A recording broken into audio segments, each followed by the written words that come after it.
여러분 안녕하십니까? 다양한 뉴스가 가득한 방송 IHQ 리포트 홍채린입니다. 3월 23일 목요일 뉴스 시작하겠습니다.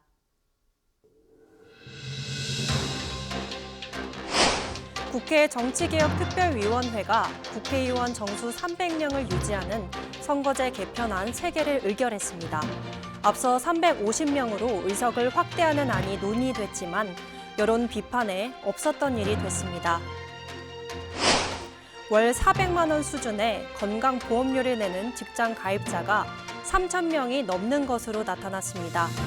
이들의 월급은 1억 1천만 원이 넘는데 본인이 실제 내는 금액은 월 391만 원에 그쳤습니다. 코레일의 신입사원 채용 과정에서 합격자가 번복되는 일이 발생했습니다. 필기 합격자 9명이 불합격자로 바뀐 것인데요. 다만 코레일은 단순 실수로 구제는 어렵다는 입장입니다. 대기업 총수 가운데 지난해 연봉 1위는 이재현 CJ그룹 회장으로 221억 2,600만 원을 받은 것으로 나타났습니다. 이 회장은 2021년에 이어 2년 연속으로 연봉 킹에 올랐습니다. 올해 공동주택 공시가격이 지난해 대비 18.6% 하락했습니다. 역대 최대 하락폭입니다. 이에 따라 재산세와 종합부동산세 등 보유세도 20% 이상 줄어들 전망입니다.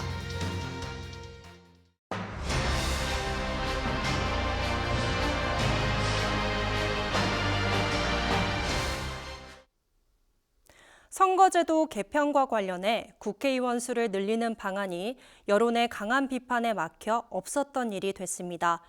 앞서 350명으로 의석을 확대하는 안이 논의됐지만 국회 정치개혁특별위원회는 국회의원 정수 300명을 유지하는 선거제 개편안 3개를 의결했습니다.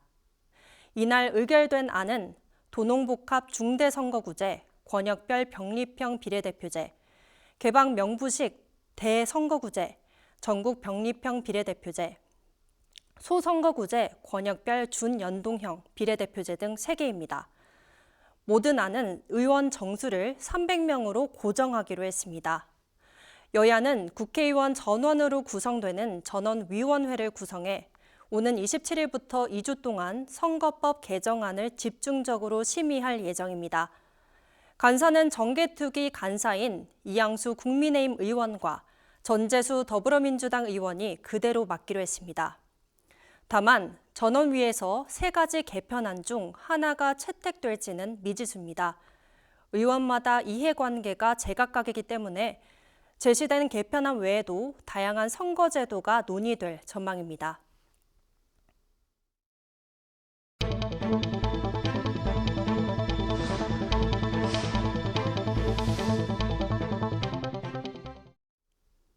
올해부터 월 400만 원 수준의 건강보험료를 내는 직장 가입자가 3천 명이 넘는 것으로 나타났습니다. 이들은 월급이 1억 1천만 원이 넘는데 본인이 실제 내는 금액은 월 391만 원에 그쳤습니다. 이는 피부양자를 제외한 전체 직장 가입자 1,959만 명의 약 0.017% 수준으로 이들은 월급만 1억 1천만 원을 넘게 받는 초고소득자입니다. 건보 직장 가입자가 내는 건보료 중에서 보수월액 보험료는 회사에서 받는 월급에 부과하는 보험료로 상한액이 정해져 있습니다. 건보공단은 매년 상한액을 조정하고 있는데 올해 1월부터 12월까지 보수월액 보험료 상한액은 782만 2,560원입니다. 이는 지난해보다 월 51만 5,460원이 인상된 것입니다. 보수월액 보험료 상한액은 월급으로 환산하면 1억 1천만 원을 훌쩍 뛰어넘습니다. 보수월액 보험료는 직장인이 회사와 절반씩 부담하기 때문에 직장 가입자 본인이 실제 내는 상한액은 월 391만 1,280원입니다. 이처럼 매달 내야 하는 건보료를 따져봤을 때 월급만으로 다달이 1억 1천만 원 가량을 받는 초고소득 직장 가입자는 대부분 수십억, 수백억 원의 연봉을 받는 대기업이나 중소기업의 소유주들이거나 임원, 전문 최고 경영자, 재벌 총수들인 것으로 밝혀졌습니다. 코레일의 신입사원 채용 과정에서 합격자가 번복되는 일이 발생했습니다. 필기 합격자 9명이 불합격자로 바뀐 것인데요. 다만 코레일은 단순 실수로 구제는 어렵다는 입장입니다.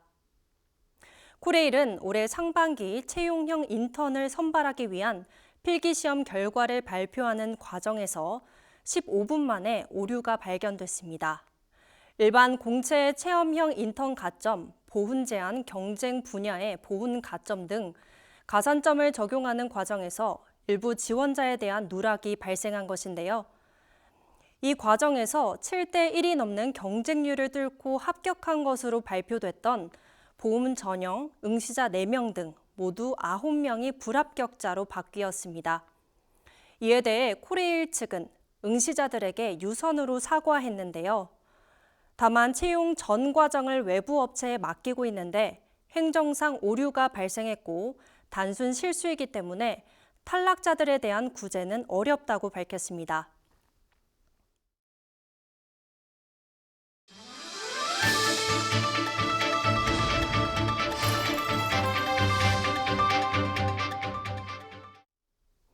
대기업 총수 가운데 지난해 연봉 1위는 이재현 CJ그룹 회장인 것으로 나타났습니다. 이 회장은 CJ 주요 계열사에서 총 221억 3,600만 원을 받았습니다.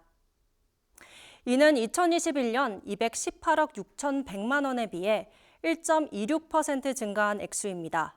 이 회장은 2021년에 이어 2년 연속으로 연봉 킹에 올랐습니다. 2위는 정의선 현대차그룹 회장으로 106억 2,600만 원의 보수를 받았습니다. 이어 구광모 LG그룹 회장은 94억 7,800만 원, 신동빈 롯데그룹 회장은 92억 3,600만 원을 받았습니다. 재계 2위인 최태원 SK그룹 회장은 지주회사 SK로부터 35억 원을 받았습니다. 다만 총수보다 연봉을 더 많이 받은 기업인도 있었습니다. 조대식 SK 수펙스 추구협의회 의장은 총 70억 2천만 원을 수령했습니다. 그런데 김택준 NC소프트 대표는 재벌 총수보다 연봉이 더 높았습니다. 김 대표의 연봉은 123억 8,100만 원으로 정의선 회장과 구광모 LG그룹 회장보다 수입이 많았습니다. 연봉이 전년 대비 10% 이상 오른 대표는 함영준 오뚜기 회장이었습니다. 함영준 회장은 연매출 3조 원을 돌파하며 9억 원에 육박하는 연봉을 받았습니다. 이재용 삼성그룹 회장은 6년째 연봉 0원으로 무보수 경영을 이어가고 있는데요.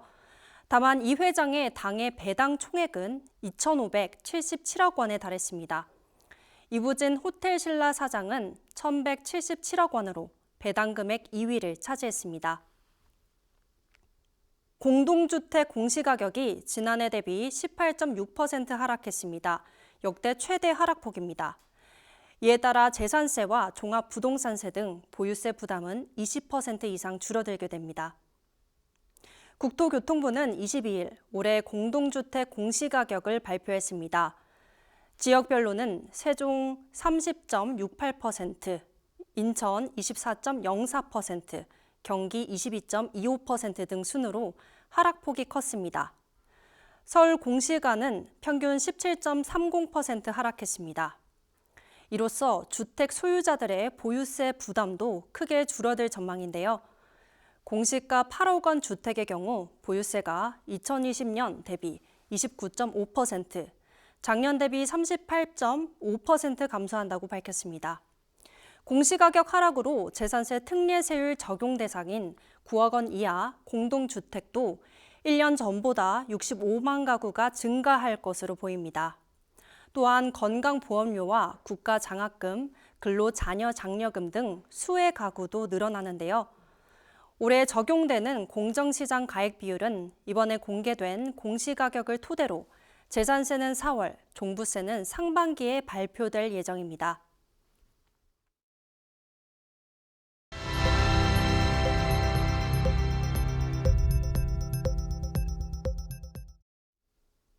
급전이 필요한 취약계층에게 최대 100만 원을 빌려주는 소액 생계비 대출이 사전 예약 첫날 신청자가 폭주했습니다.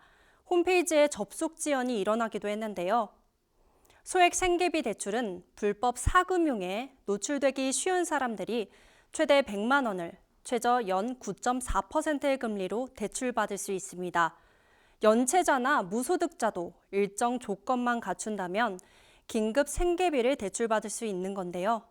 서민금융진흥원에 따르면 한 주간 상담할 수 있는 인원이 6,200명 정도인데 하루 만에 다음 주 예약이 오후 4시경에 마감됐다고 전했습니다.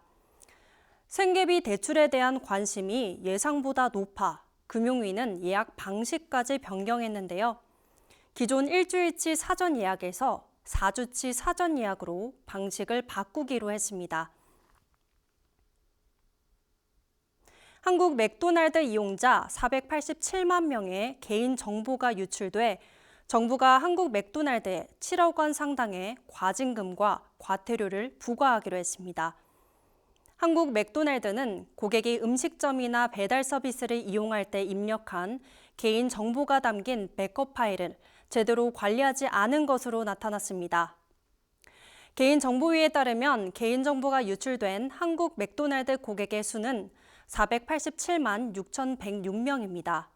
보유 기간이 지난 고객 76만 6,846명의 개인정보도 파기하지 않고 보유해온 것으로 드러났는데요.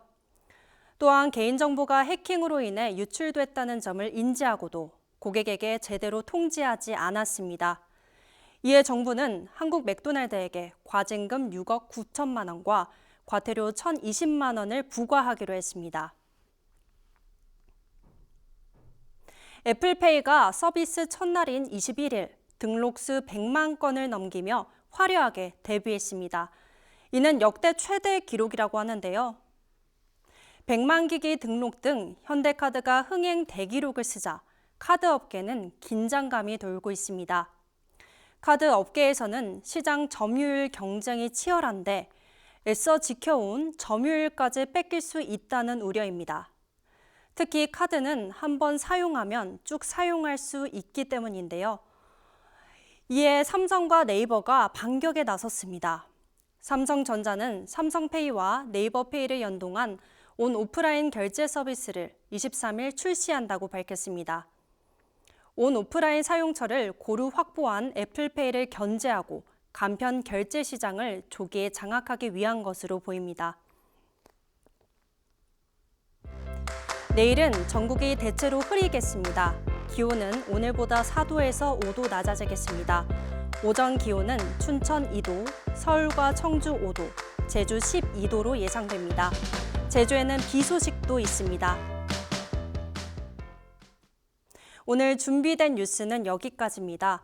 목요일 IHQ 리포트 마치겠습니다. 저희는 내일 저녁 5시에 다시 찾아뵙겠습니다. 시청해주신 여러분 고맙습니다.